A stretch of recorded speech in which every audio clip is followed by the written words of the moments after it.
Hey guys, I'm Morthadon, and we are back for Oshi no Ko Season 2, Episode 8, where we are here to pull Kana out of her mindset of just being the supporting role, being exactly what the role is, like, requested of her, not trying to show off, not trying to stand out, not trying to be the star herself, but make other people shine brighter. So, let's see how they manage to drag it out of her, because I feel like Aqua has some kind of plan. I hope anyway. The way they ended that was fantastic, but yeah, very, very cool. The visuals and everything is just this show continues to impress every episode. So yeah, I'm excited to see how we help Kana, and we still have, a lot of Aqua development to have during this play as well. So yeah, let's jump into this episode, guys. We're gonna start here in 5, 4, 3, 2, 1, now. Would help if I had my headset on.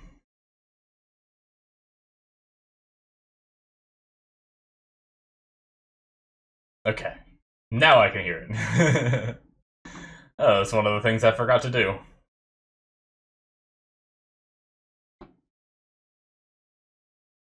Luckily, one, it's a show where I read the subtitles, even if it was playing. Two, we're watching the opening anyway, so didn't miss too much with my headphones not being on.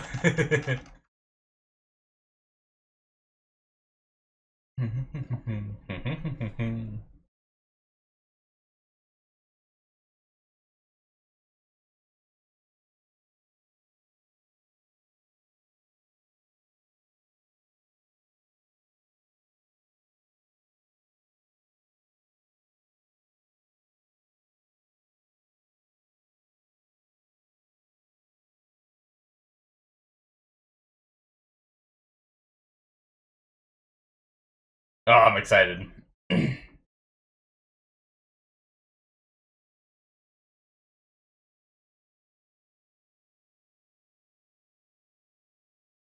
imagery last episode was just, I mean, both actually, with Melt stuff and with Kana's stuff. It's been so good. This whole season, like early on.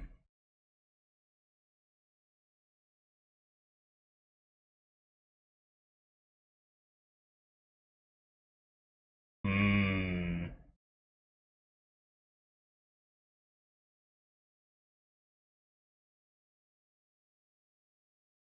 All right.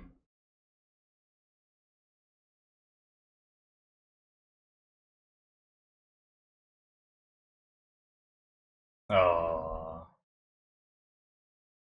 just normal Kana, not even in her outfit, nothing.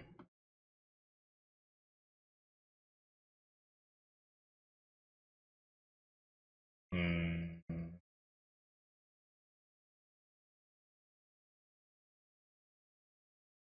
Damn.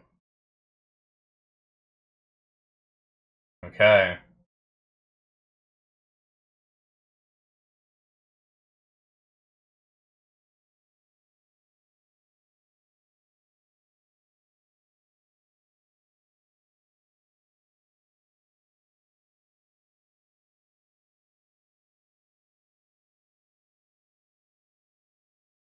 Hmm. That's the way she feels.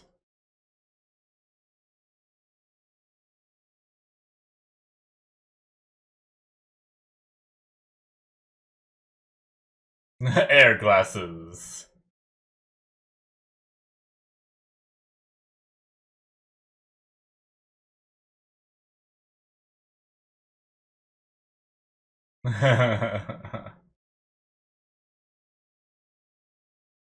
Hmm. Ah, yeah. Damn.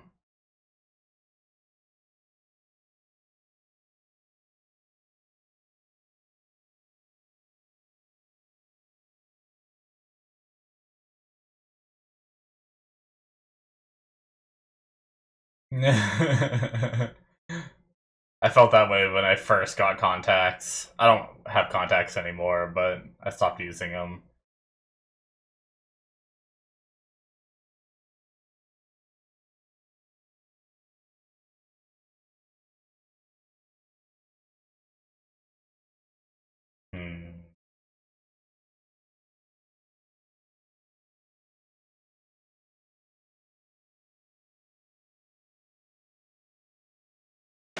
Damn.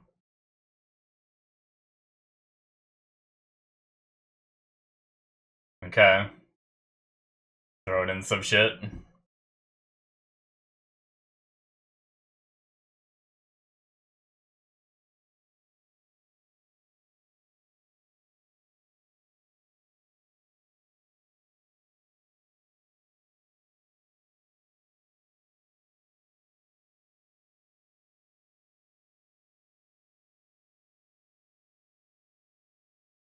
Oh, nice.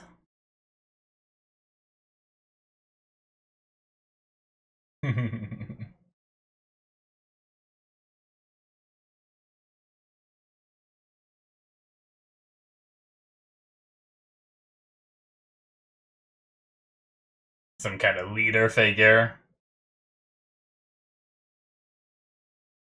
Ooh. What a dramatic entrance for the two of them.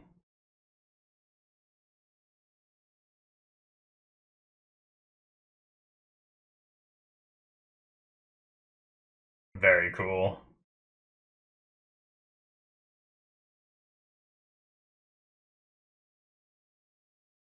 Alright, Aqua, let's see. Are we gonna get some of that this episode?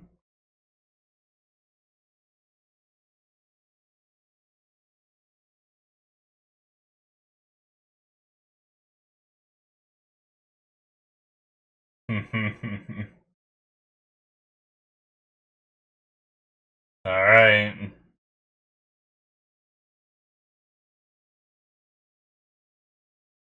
Oh, I got chills, I don't know why.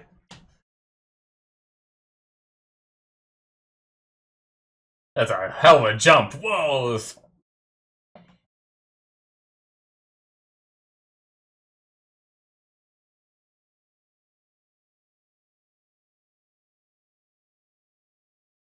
Hmm. Whoa, look at that.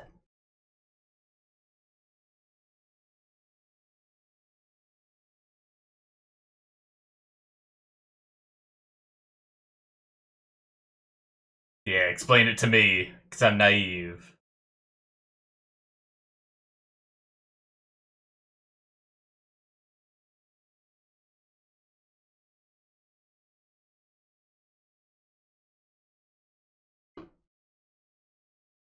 Ah, interesting.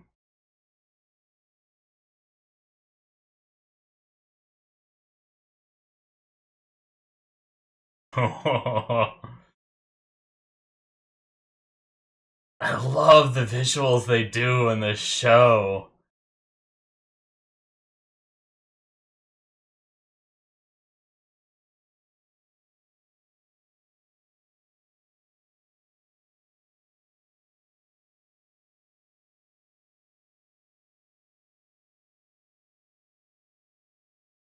Oh shit!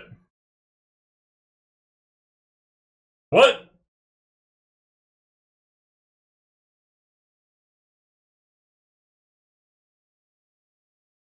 Hmm.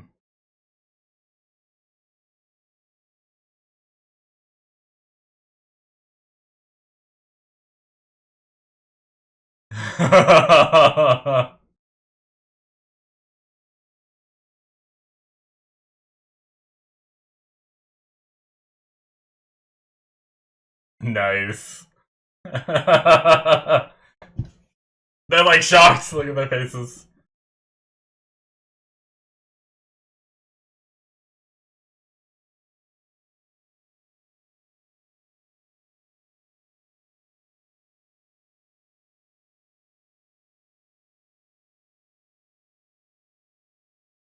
Hmm. Ah, interesting.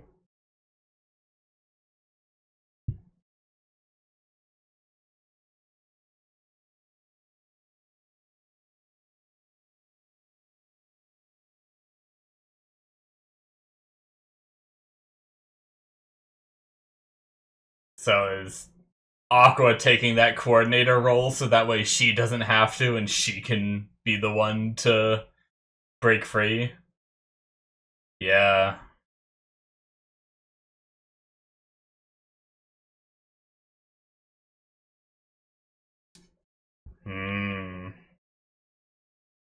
Nice.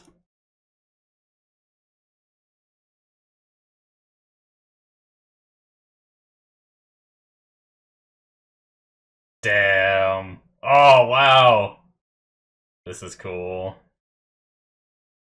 Dude, this show is incredible.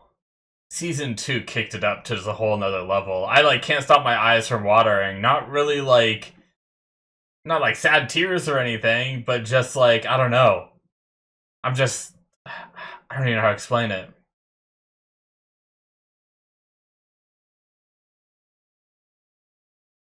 Oh.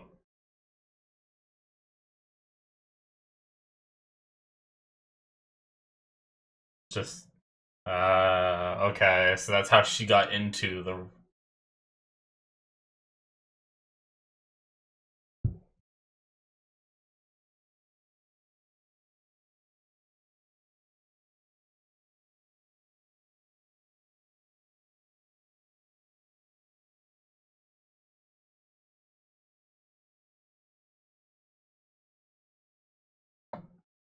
Hmm...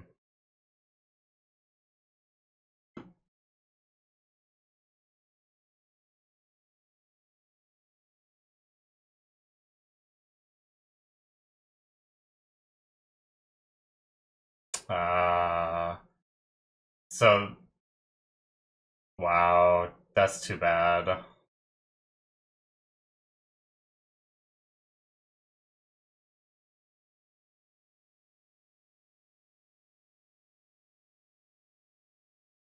Damn. That's sad. Oh my god, look at this home.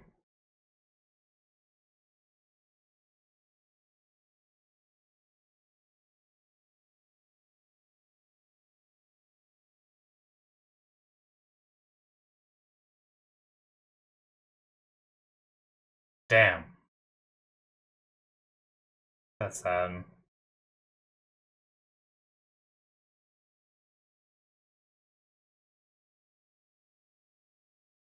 Hmm.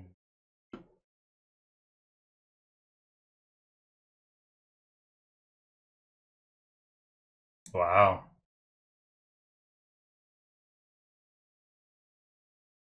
Gotanda coming in clutch.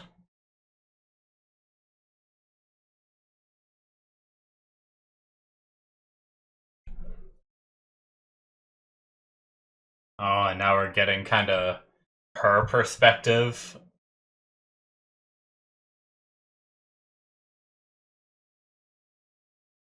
Damn.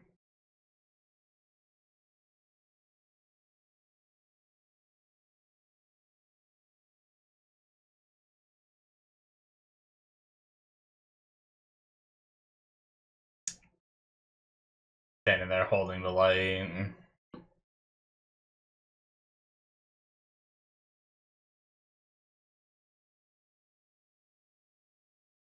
Hmm.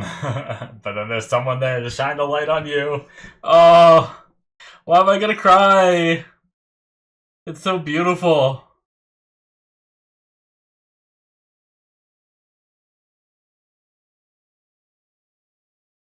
Oh my god.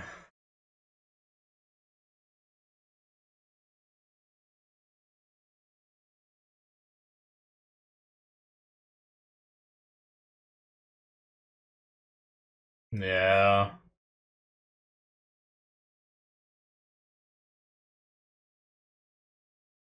Oh my god, Kana.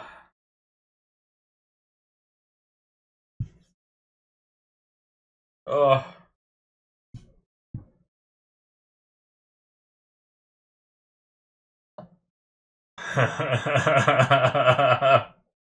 You're to blame for this. Oh, look at her face. Oh, everything's so bright and...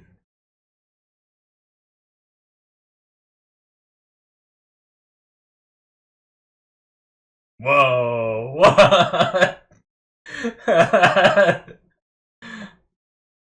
This show is amazing. I've said that like 3 times this episode, I'm sorry.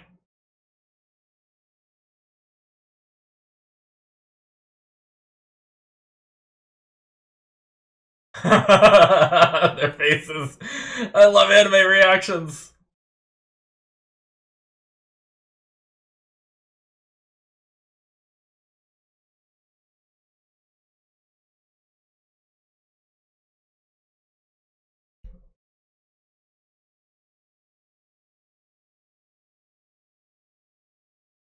Damn.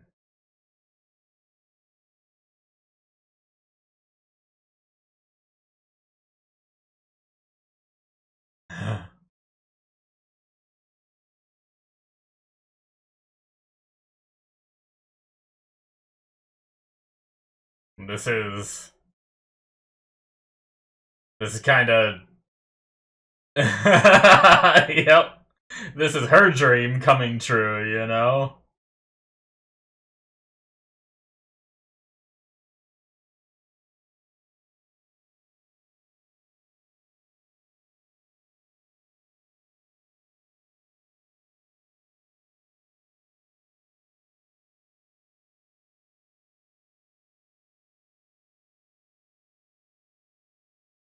Hmm. Oh.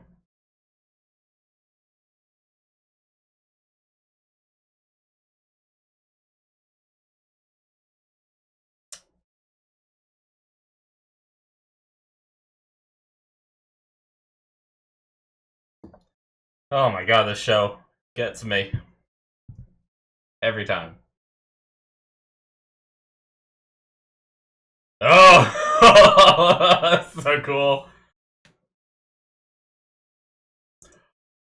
Damn, she stepped in front of it. Now we have him crying over her in the opening. Is this why? Is this where we're...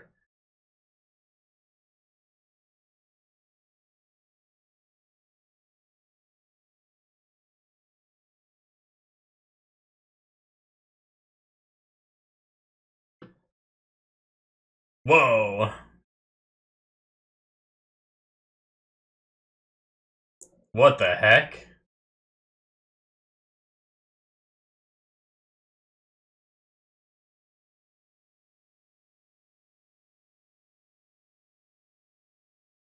Damn.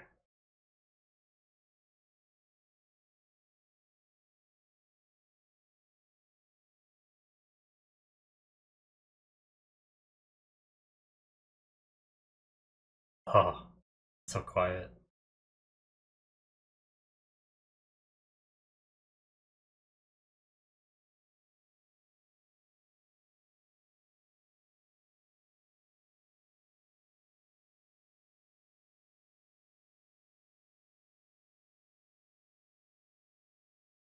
Hmm.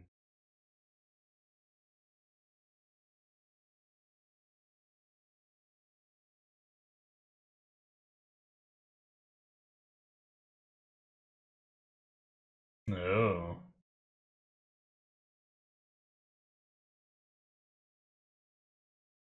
Seems like we're gonna transition into the Aqua stuff now, maybe.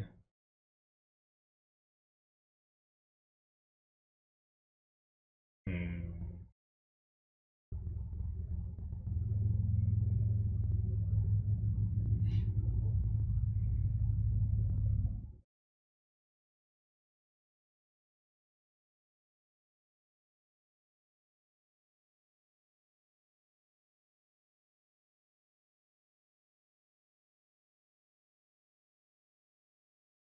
Hmm. Yeah, I guess the uncertainty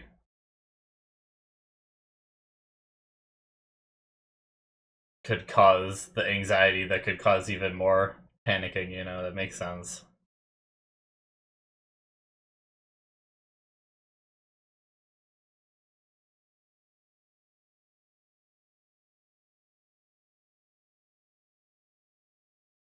Ah, interesting.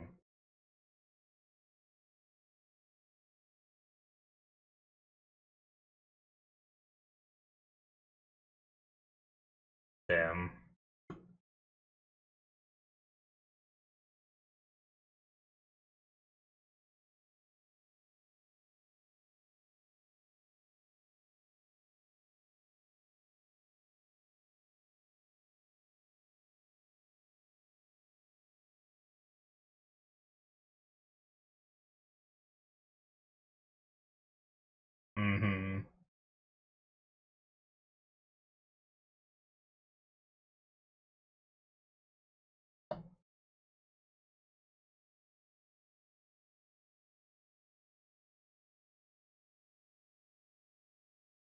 Damn.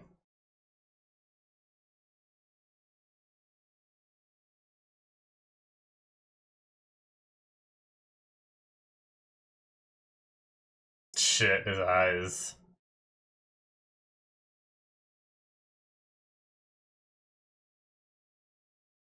He had someone to tell, though. I mean, he was able to vaguely tell Akane, but he actually knows everything. Well, Akane does too, but he doesn't know that. Oh, shit.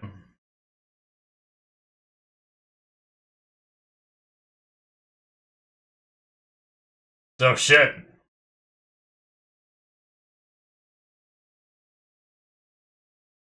Oh my god!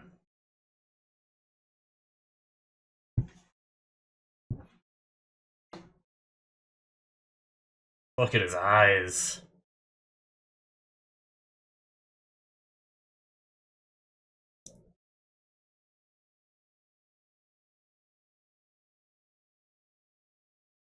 That's so dark.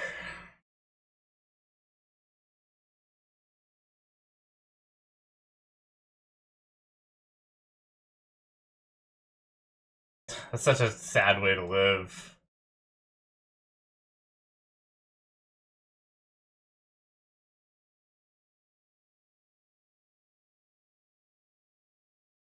All the way back to when he first met her in person.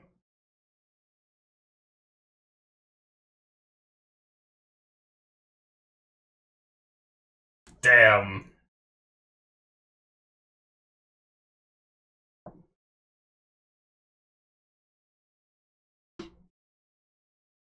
Jesus! Oh my god.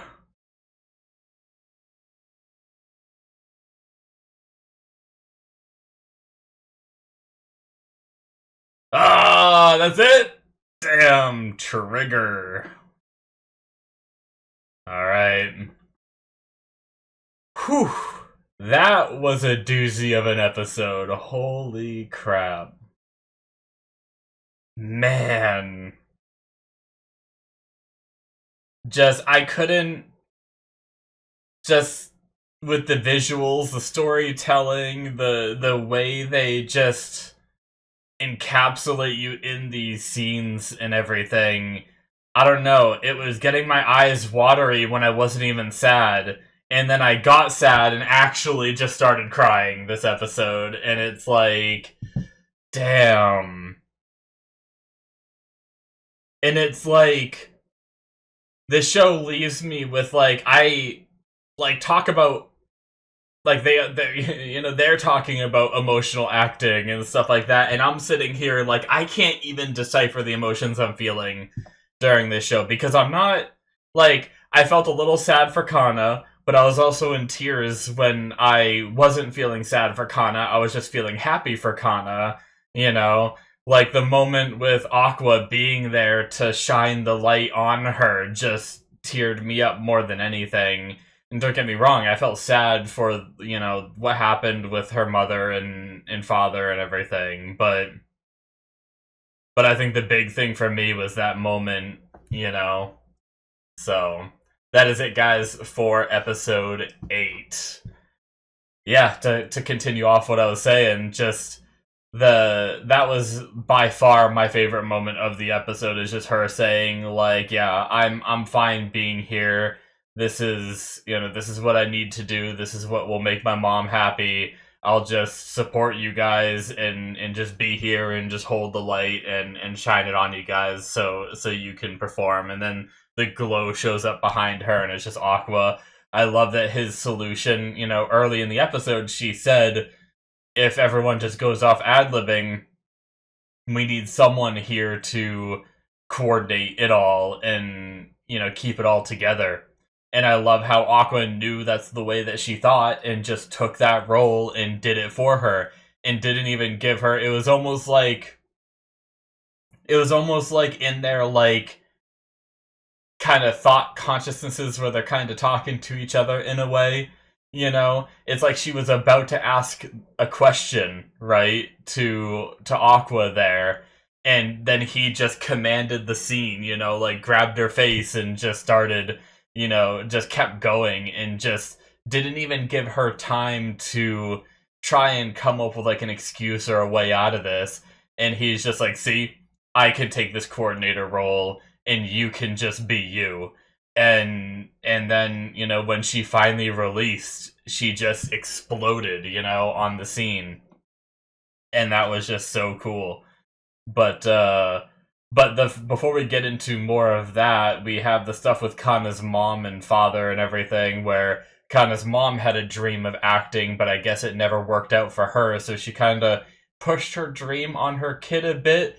But it doesn't seem like it was, at first, it doesn't seem like it was in such a toxic way, because, Kana's success made her mother happy, seeing her mother happy made Kana happy, so there was some mutual happiness there. But then as Kana's popularity started to decrease, the mother started to, take it out on her a bit, get really desperate, get really messy, and really like just lose control of herself and everything. And that's when it started turning into, I just need to bear with this to make my mom happy. And that's where the suffering kind of began when it came to acting. And maybe I wonder if things got a little better when her mom took off, But like we saw that one scene where her place was just full of trash and everything, and that was around the time when the father left as well, which, I mean, it sucks, but I don't really blame him, if she's living in those kind of conditions and who knows what she was like to be around. It makes sense that he'd walk out. Now, maybe try to do a little more to, help your daughter. I don't know what kind of contact he's had with Kana after he left and everything, but that's not something I approve of. He should be there to support her, and if the living conditions with the mom aren't good enough, then he should have taken her in, and stuff like that. But yeah, anyway. So that was kind of sad, and just Kana's tears as she forced herself to stay in the industry for her mother and stuff like that. Man. But but yeah, that was just super super impactful of an episode. Like when she finally broke free after all of that, it was such a cool moment, and the lights, the colors and everything is just so good. I like that they kind of there is a little bit of a disconnect where I'm like, sometimes I don't know if they're ad-libbing and going off script. Like, for a second when Saya or Akane jumped in front of the blade, the look on everyone's face seems so like that wasn't supposed to happen, but I also thought it could have just been like shock and awe of like how amazing the show is, and just being like shocked at what happened in the show, rather than not like, oh, this isn't supposed to happen kind of thing, Like, I initially took it as like, oh, was this not supposed to happen? But then I was like, oh no, maybe they're just like, those faces are just them into it, right? Into the play and the story, and they're like, oh my god, no, she died, But but yeah, there was a lot of moments in the show where they did say like, oh, he's ad-libbing, oh, he's back on script, and that really helped me as you know as the viewer understand which points, because we don't know this play, right? So it's like we don't know which points are being made up and everything, so we have to wait until one of them tells us, right?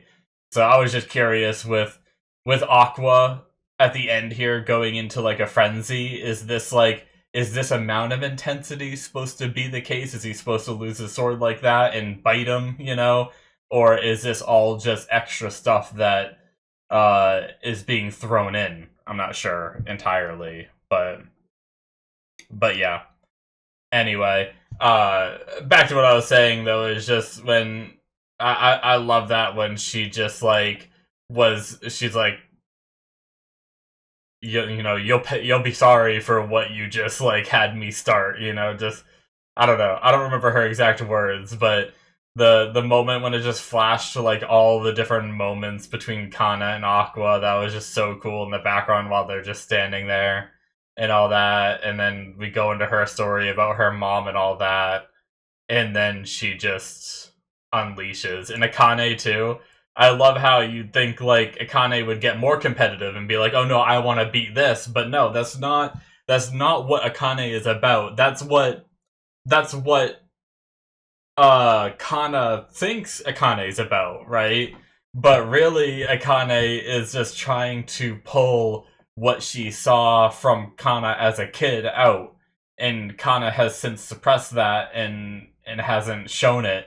And now that Kana released herself, Akane was just like all giddy and everything. I like that one moment where she's just like, just big smile and there's a bunch of pop ups of like little young Kana everywhere.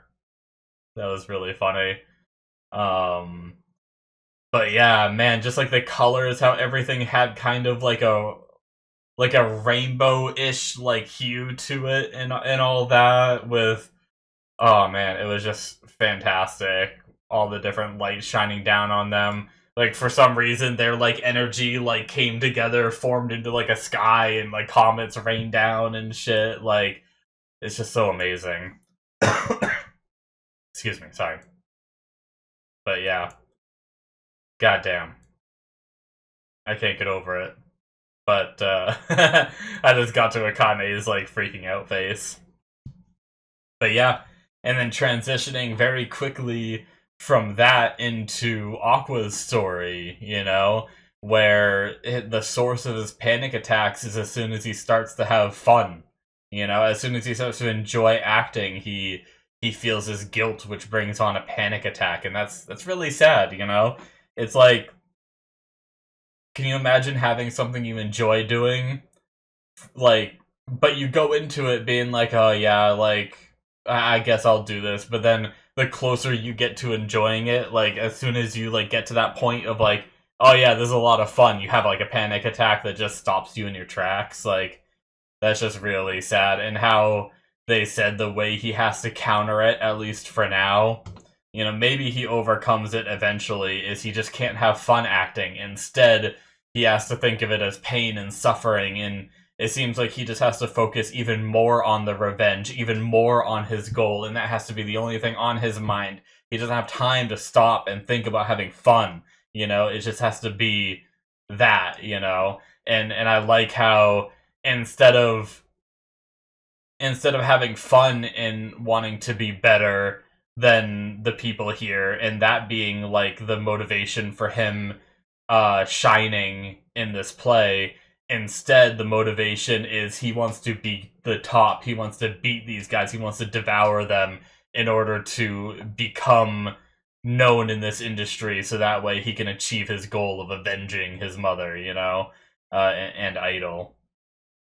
So yeah, I do like that Gotanda told him that he knows, like, about I being his mother and all that, and stuff, just because he's been so alone in this, other than having Ruby here and there, but the thing is Ruby's his younger sister. He doesn't want to burden her with his problems, so he probably never really talks to her about some of these issues. But now that Gotanda has revealed that he knows, it allows Aqua to open up a bit more and have someone to talk to, and not just compartmentalize everything as much. So hopefully as we go forward he can open up a little more and stuff like that with Gotanda and all that. So very cool stuff. I'm really excited to see like just the results of this play, like how it ends, what people think. Like, I know I don't necessarily need to see a winner, because the journey of watching this play has been so amazing that we have this competition between the two leads on one side, the two leads on the other, between Blade and Kana's character. I can't remember her name off the top of my head, and then Saya and Toki and all that. It's I'm just curious whose acting comes out on top, but I don't necessarily need to know if they never really say who was like the shining star. And it might just be all of them. It might just be people talking about like, oh, this person's like this person, they might even talk about Melt's moment, where like, oh, that guy did really good at this one part, but then this other part was really good too, you know? And they're just going to talk about all of it. It doesn't have to be that one of them was, you know, the best, right? It was just seemingly a pretty fantastic show that they are putting on. But yeah. Anyways, guys, that is it for me. Hopefully you enjoyed. Hit that subscribe button if you did. Check out my Patreon if you want to see more. Links in the description below should be popping up on the screen. I'll see you guys in my future reactions. Bye-bye.